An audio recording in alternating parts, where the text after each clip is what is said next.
Vriende, welkom by Hemelvaart 2026. Ons is deur 'n ongelooflike rowwe week hier in die Wes-Kaap met die storms. En ons harte en ons gebede gaan uit na mense wat regtig groot skade gelei het in hierdie tyd. Ook in ons eie dorp, mense wat sonder hulle huise sit in Eywind Park, wat verspoel het in Rodewal, en mag ons aanhou om as 'n kerk by hulle en langs hulle te staan, in aksie en in gebed. Vriende, daar het ook 3 kragpale buite in Aardenberg omgewaai en die munisipaliteit kon nog nie daarby uitkom nie. Hulle het inderdaad geweldig baie werk in die dorp. So ons is heeltemal geduldig met die munisipaliteit, maar daarom kan ons nie vanaand in die kerkgebou by mekaar kom nie. Ons gaan u op hoogte hou van Sondag. Ons is nog onseker of die krag sal aanwees teen Sondag.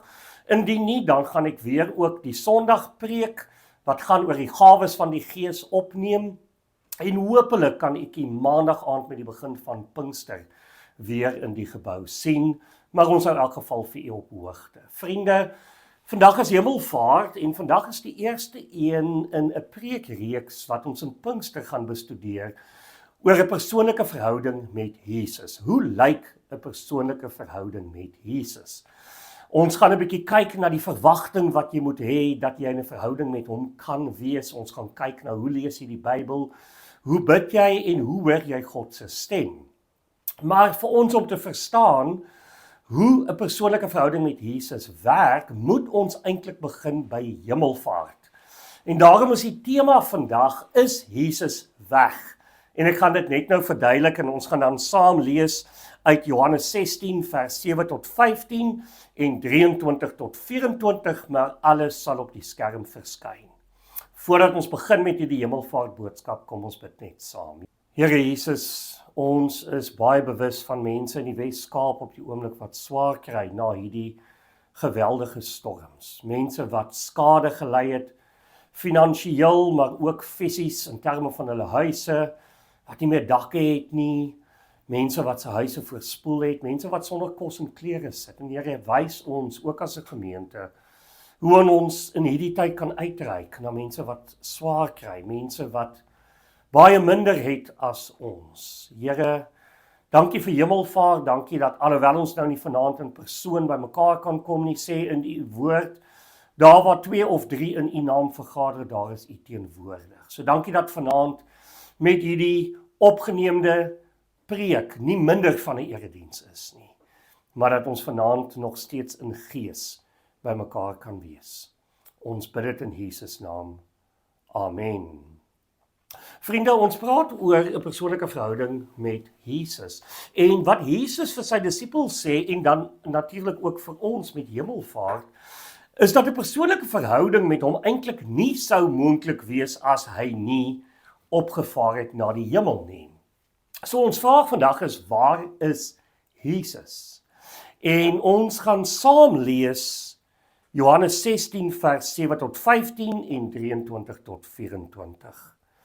Johannes 16. Jesus sê vir sy disippels, tog sê ek vir julle die waarheid, dit is tot julle voordeel dat ek weggaan, want as ek nie weggegaan het nie, sal die voorspraak, die Heilige Gees, nie na julle toe kom nie. Maar as ek gaan, sal ek hom na julle toe stuur.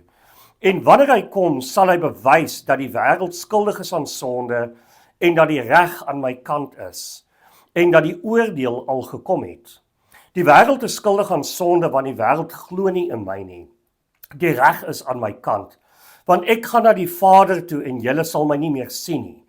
Die oordeel het al gekom want die owerste van hierdie wêreld is al klaar veroordeel. Ek het nog baie dinge om vir julle te sê, maar julle sal dit nie nou begryp nie. Maar wanneer hy kom, die Heilige Gees van die waarheid, sal hy julle in die hele waarheid lei. Wat hy sê, sal nie van homself kom nie. Hy sal net sê wat hy hoor, en hy sal die dinge wat gaan kom aan julle verkondig. Hy sal my verheerlik, want wat hy van my ontvang, sal hy aan julle verkondig. Alles wat aan die Vader behoort, behoort ook aan my. En daarom het ek gesê, wat hy van my ontvang, sal hy aan julle verkondig. En dan vers 23, dit verseker ek julle, wat julle die Vader ook al in my naam sal bid, sal hy vir julle gee. tot nou toe nog het julle nie in my naam gebid nie. Bid en julle sal ontvang, sodat julle blydskap volkome kan wees. Vriende, in hierdie teksgedeelte verduidelik Jesus hoekom hy moes weggaan. En ek wonder of jy al hartseer was oor hemelvaart, en of jy al gewonder het op 'n dag soos hierdie, hoekom moes Jesus weggaan? Kon Jesus nie maar net hier gebly het nie, dan kan ons in persoon met hom 'n gesprek gehad het, soos die dogtertjie wat gesê het, sy weet Jesus is hier, maar sy wens hy was nou by haar met 'n vel om, sodat hy vir haar 'n drukkie kan gee. Tog sê Jesus in hierdie teks, dit is beter dat hy weggaan. Hy begin in vers 7 deur te sê, tog sê ek vir julle die waarheid, dit is tot julle voordeel dat ek weggaan. Let op die woord waarheid. Jesus sê, ek beloof vir julle, dit is regtig so, dat dit beter is dat ek weggaan, dat ek opvaar na die hemel toe. Want hy het verwag dat die disippels hartseer sal wees. Hulle het 3 jaar van hulle lewens met hom gedeel, al die wonderwerke gesien, hulle het saam met hom geëet, hulle het saam met hom op reis gegaan, hulle het van sy leringe gehoor, sy wonderwerke gesien, en daarom moet Jesus hulle probeer oortuig met die woorde, dit is regtig die waarheid, dit is beter dat ek weggaan. Vriende, ons lees in Handelinge 1, wat met die disippels gebeur, toe hierdie oomblik aanbreek, hierdie oomblik toe Jesus opvaar na die hemel toe. Vers 10 sê, terwyl hy weggaan, dis Jesus, en hulle, die disippels, nog stip na die hemel kyk, het daar skielik 2 mans in wit klere by hulle gestaan. Die sê te vir hulle, Galileërs, waarom staan julle so na die hemel en kyk? Die disippels kan amper nie glo dat Jesus wraggies opgevaar het na die hemel nie. Hy het voor die tyd vir hulle gesê, dit gaan gebeur, maar dit is asof die oomblik hulle oorweldig. Hulle het nog net oomblikke van tevore vir Jesus gevra, is dit nou die tyd dat jy die koninkryk van Israel gaan oprig? Met ander woorde, gaan jy nou 'n aardse koning word? Gaan jy die Romeinse juk van ons afgooi? Gaan Israel nou weer die nasie van die wêreld word? So hulle is 'n bietjie omkant betrap. En die engele moet hulle half aanspreek en vir hulle vra, hoekom staar julle so na die wolke? Asof die engele vir hulle sê, julle gaan 'n bietjie moet wakker word, julle is besig om te fikseer in hierdie oomblik, want Jesus het eintlik gesê, nadat hy opvaar, moet hulle na Jerusalem toe gaan, sodat hulle kan wag vir die Heilige Gees, die uitstorting van die Gees met Pinkster.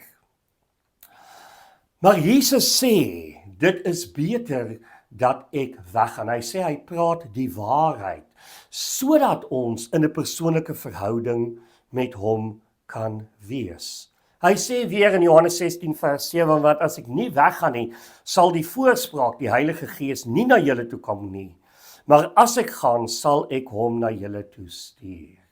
So Jesus sê, wanneer ek opvaar na die hemel toe, kry julle iets beter. Wat die beter is die Heilige Gees. En ons wat nou al die Bybel ken en wat weet wat wedergeboorte is, weet dat wanneer ons wedergebore raak, dan kom bly die Heilige Gees binne in ons. En ons lees in hierdie teks dat die Heilige Gees is eintlik die Gees van die Seun en die Vader. So Jesus is dan konstant binne in ons 24 uur 'n dag deur die Heilige Gees. Jy sien, solank Jesus nog op aarde gebly het, dan kon hy net op een plek wees. Net in Israel. Maar nou dat hy opgevaar het, nou kan Jesus oral wees. Oral by almal wat hom aanvaar het. Nou het almal oral 'n direkte lyn tot hom deur die Heilige Gees. En vriende, dis die beginpunt van 'n persoonlike verhouding met Jesus, om te verstaan dat Jesus is binne in my, die Heilige Gees is binne in my, en dit stel my nou in staat om enige plek in die wêreld, wanneer ek by die werk is, wanneer ek op vakansie is, wanneer ek tussen vriende is, ook wanneer ek in die kerk is, enige tyd, onmiddellike toegang te hê tot Jesus homself. So is Jesus weg? Nee, die antwoord is, Jesus is nou orals.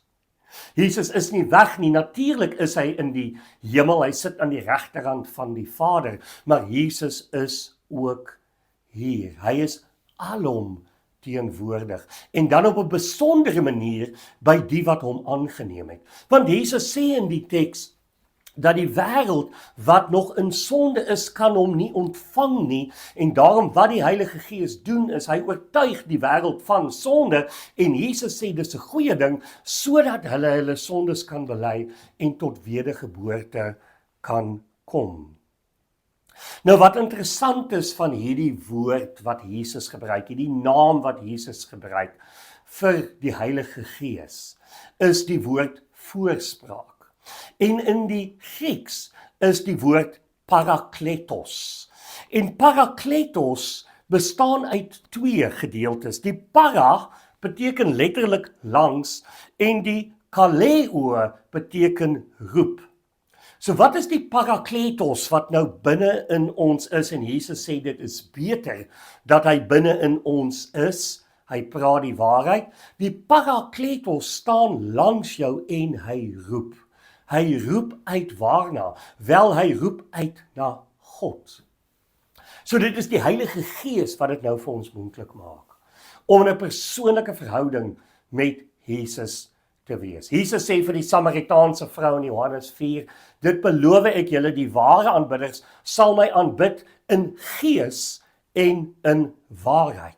So die parakletos, die een wat langs jou staan en roep, wat binne in jou is, hy stel jou nou in staat om met God te kommunikeer.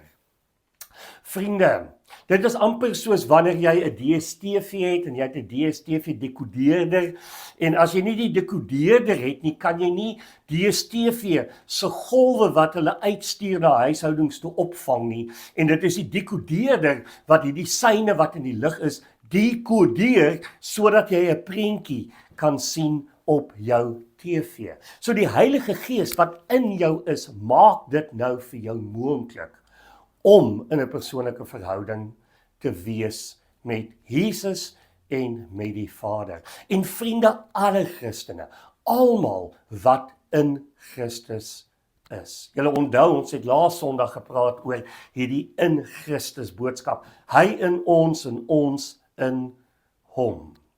So hy is die parakletos. En vriende, wat beteken dit vir 'n persoonlike verhouding met die Here? En u gaan dit nou op die skerm sien. Die heel eerste belangrike ding wat die parakletos doen is, hy word 'n advokaat genoem. So hy is die een wat jou gebede vertaal en wat jou verdedig. So wat doen die advokaat? Hy verdedig jou.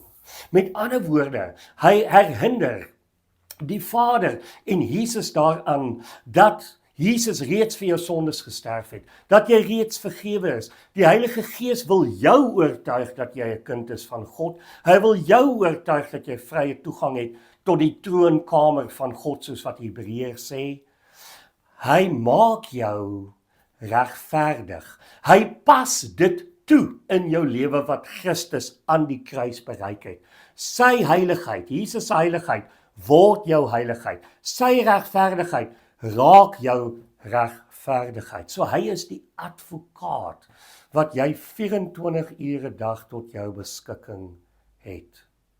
Vriende, ek wonder wat vra advokaat deesdae as hulle jou moet verteenwoordig in die hof. Ek neem aan, dit kan enigiets tussen 2.500 na 10.000 rand per uur wees, net vir die advokaat om voor jou in te tree. En jy het 24 ure 'n dag 'n gratis advokaat wat vir jou intree by die regter van die regters, die koning van die konings. Wat ook belangrik is, dat die Heilige Gees vertaal jou gebede. Het jy al ooit gewonder, hoe moet 'n mens bid, of het jy al ooit gewonder, het ek die regte woorde, of was jy partykeer al so verslaane in 'n situasie dat jy nie die regte woorde kan kry nie? Vriende, ek werk baie keer met mense wat 'n huweliksmaat in die dood afgestaan het, of wat deur 'n egskeiding gaan. En vriende, daardie gevoel is so oorweldigend dat mense sê vir my, Dominee Johan, ek weet net nie wat om te bid nie. En dan is die goeie nuus, jy hoef nie te bekommer daarvoor nie, want die Heilige Gees tree nou in, hy is die advokaat, en hy vertaal wat ook al jy voel, wat ook al jy dink, wat ook al jy beleef, vertaal hy in die regte taal vir die Vader. Jou gebed kom altyd perfek by Vader se ore uit, want die Heilige Gees vertaal jou gebede. Tweede belangrike ding wat die Parakletos is, die een wat langs jou staan, is hy help jou. Hy is die een wat jou krag gee in 'n tyd van nood. Handelinge 1 vers 8 sê, met Pinkster, maar die Heilige Gees sal oor julle kom en hy sal julle krag gee, sodat julle my getuies kan wees in Jerusalem, Judea, Samaria en tot in die uithoeke van die wêreld. Die woord wat daar gebruik word vir die Heilige Gees is dynamis. En ons het onlangs daaroor gepraat in die kerk, as jy ooit 'n dynamo gehad het op jou fiets, die dynamo gee die lig vir die fiets wat skyn, en dit is wat die Heilige Gees doen, hy gee jou krag. Hy help jou, wanneer ek swak is ek sterk, wanneer ek oorweldig voel, hou hy my vas, wanneer ek geen lig aan die einde van die tonnel sien nie, gee hy vir my hoop, want, wat doen die Heilige Gees, hy herinner my daaraan, Christus het gesterf, en Christus het opgestaan. Hy is die een wat langs jou is, wat jou help. Wat die Heilige Gees ook doen, die voorspraak, en dis een van sy name, is dat hy ook die trooster is. Hy is die een wat jou troos, wanneer die ergste van die ergste gebeur. Wanneer, mag ek dit sag noem, want ek weet daar is lidmate in ons gemeente wat op die oomblik daarmee gekonfronteer word, en dis geen geringe saak nie, maar wanneer jy kanker kry, wanneer jy op pad is na 'n sterfbed toe, dan spesialiseer die Heilige Gees in krisisse. Hy is die trooster, hy is die een wat bemoedig, hy is die een wat vrede bring te midde van beproewings. Daarom sê Paulus in Filippense 2, daarom kan ons 'n vrede hê wat alle verstand te bowe gaan. Maar, en vriende, dis nogals belangrik vir 'n persoonlike verhouding met Jesus. Hy is ook die raadgewer. Hy is 'n beraader. Hy is die een wat vir jou wys hoe herstel in jou lewe lyk. Hy is die een wat vir jou wys hoe vergifnis in jou lewe lyk. Hy is die een wat vir jou wys dat hy die God is van tweede kanse en van nuwe blaadjies omslaan. Hy is die een wat graag wil hê dat jy na hom toe gaan met jou emosies en met jou huil en met jou worstel, want hy wil jou beraad. Hy wil, soos wat Johannes 9 gesê het, 'n eienskap van Jesus, hy is die wonderbare raadsman. Hy is die beraader, wat jou onderrig, wat jou lei, wat jou herinner aan die weg en die waarheid wat Jesus is. So vriende, die begin van 'n persoonlike verhouding met Jesus is om te weet van die Parakletos en om te weet hoekom moes Jesus weggaan, want hy het gedink dit is beter dat die Heilige Gees in ons sal wees, die Gees van Jesus en die Vader. So waar is Jesus nou? Vriende, Jesus is in die hemel aan die regterkant van die Vader, maar Jesus is in jou. Paulus sê so mooi in Galasiërs 2 vers 20, dis nie meer ek wat lewe nie, maar Christus wat in my lewe. So as ons wil vra, wat is Jesus se lewe? Waar leef Jesus vandag? Dan sou ons kan sê, Jesus leef sy lewe deur jou lewe. Jesus in jou is sy lewe. Hy gaan voort om teenwoordig by jou en in jou te wees. En in hierdie week van Pinkster gaan ons leer, hoe raak ek ingestel op dit? Hoe raak dit vir my realiteit? Hoe raak dit vir my meer as net 'n teologiese waarheid? Hoe leer ek hierdie intimiteit met Christus? Die tweede belangrike ding, vriende, is dat hy onderrig jou in die woord. Nogals belangrik om dit te weet, dat wanneer jy die Bybel lees, en ons gaan die Dinsdag aand 'n bietjie daaroor gesels, wanneer ons die Bybel lees, lees ons nie net 'n boek wat 2000 jaar terug geskryf is nie, maar die woorde van die Bybel raak vir ons lewendig. Die Bybel sê dit raak 'n rema woord, die Heilige Gees breek dit vir jou oop. Jy sou dit al beleef het. Jy lees 'n teks wat jy al 100 keer gelees het, en vir die eerste keer maak dit vir jou sin, en is dit so van toepassing op jou situasie, en jy ervaar asof God direk met jou praat. Vriende, dit is waar. Verwag jy dit? Leef jy dit? Dis wat die Heilige Gees doen. Hy onderrig jou. Hy herinner jou aan Jesus se woorde. Onthou julle, ons het laas Sondag gepraat van Johannes 15 waar Jesus sê bly in my en ek in julle, en dan sê hy bly in my woorde. En die Heilige Gees maak dit vir jou moontlik om herinner te word aan dit wat Jesus al jou geleer het en dat dit vir jou relevant raak in jou tyd. Die ander ding wat die Heilige Gees doen, en het gaan alles oor 'n persoonlike verhouding met Jesus, is hy getuig van die waarheid, sodat jy kan onderskei tussen wat is waar en wat is vals, wat is reg, wat is nie reg nie. Wat is God se wil vir my lewe? Watter keuse moet ek volgende maak? Hy wil jou graag lei. Ons gaan die laaste aand van Pinkster daaroor praat. Hoe hoor ek God se stem? Vriende, in hierdie teks het dit duidelik gemaak dat een van die kernwerke van die Heilige Gees is om jou te oortuig van sonde. Hy oortuig die wêreld van sonde sodat hulle tot wedergeboorte kan kom, maar hy hou aan om jou te oortuig van sonde sodat jy dit kan bely. Sondebelydenis is 'n goeie ding, dis 'n wonderlike ding, dis 'n ding wanneer jy eerlik en opreg voor die Here kan gaan staan en vir die Here kan sê, ek sukkel met hierdie sonde en ek bely dit en ek wil nie langer dit koester of dit regverdig nie. Want vriende, sonde maak skeiding tussen ons en God. Sonde is destruktief. En God wil graag vir ons shalom hê. So wanneer jy bewus raak van sonde in jou lewe, moet asseblief nie wegdraai in skaamte nie, maar mag jy weet dat dit juis die Heilige Gees is wat werk, want hy maak jou bewus van sonde en dit is 'n goeie ding, sodat jy dit na die Here toe kan neem en vergewe kan word en oorwinning kan beleef. Vriende, ons het net nou gesê met groot respek dat die Heilige Gees is soos 'n PVR van DStv. Dit is die Heilige Gees wat jou bewus maak van God se teenwoordigheid binne in jou. Wat jou eintlik met ander oë laat kyk na mense, wat jou in aksie bring om hulle te help, wat jou help om saam met ander mense te huil, om hulle te help in hierdie verwoestende storm. Dis hoekom ons wil begin sop maak en klere uitdeel en help met dakplate en kyk na huisvesting van hawelose mense. Vriende, dis omdat die Heilige Gees ons dring om dit te doen. Dit is hy wat gemeenskap met God moontlik maak. Dit is hy wat ons help om in aksie te kom, om vir hom te leef. Vriende, Jesus is nie weg nie, Jesus is hier. En hy sê dis beter vir hierdie geskenk van die Heilige Gees.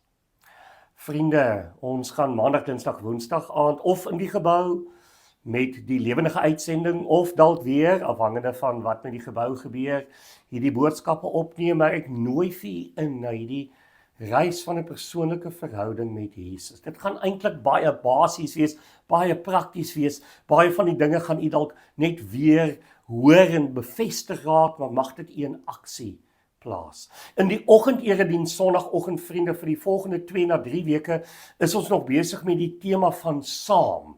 Hoekom is ons 'n gemeente? Want dit is deel van ons visie woorde. En ons gaan vir die volgende 3 weke kyk na die gawes van die Gees. En ek het laasweek 'n Sondag vir die gemeente 'n bietjie huiswerk gegee. Ek het vir hulle gesê hulle kan voorbereid kom. Hulle kan hulle eie gawes ontdek. En nou, nadat ek gebid het, gaan daar weer 'n skyfie verskyn met 'n QR-code wat jy kan scan. En dan gaan jy na werksblad 3 toe. En op bladsy 1 tot 9 is daar 'n toetsie wat jy kan doen om jou gawes te ontdek. So ek wil vir jou vra, as jy Sondagoggend kom voorbereid kerk toe, ontdek jou gawe, want ons gaan praat vir die volgende 3 weke oor die gawes van die Gees. Kom ons bid saam. Here Jesus, baie dankie dat ons 24 ure dag bewus kan wees van God se teenwoordigheid binne in ons.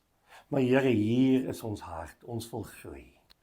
Ons wil groei in intimiteit, ons wil groei in gehoorsaamheid, ons wil groei daarin om verlief te raak op die Bybel, ons wil groei in gebed, Vader, dat ons gebede nie net skietgebedjies sal wees nie, maar dat dit regtig gemeenskap met U sal wees. 'n Intieme, diep verhouding.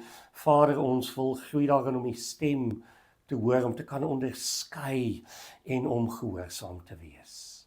So Here, kom, Heilige Gees, in hierdie Pinkstertyd en gee vir ons 'n vars salwing van die Heilige Gees, sodat ons kan groei in ons verhouding met U.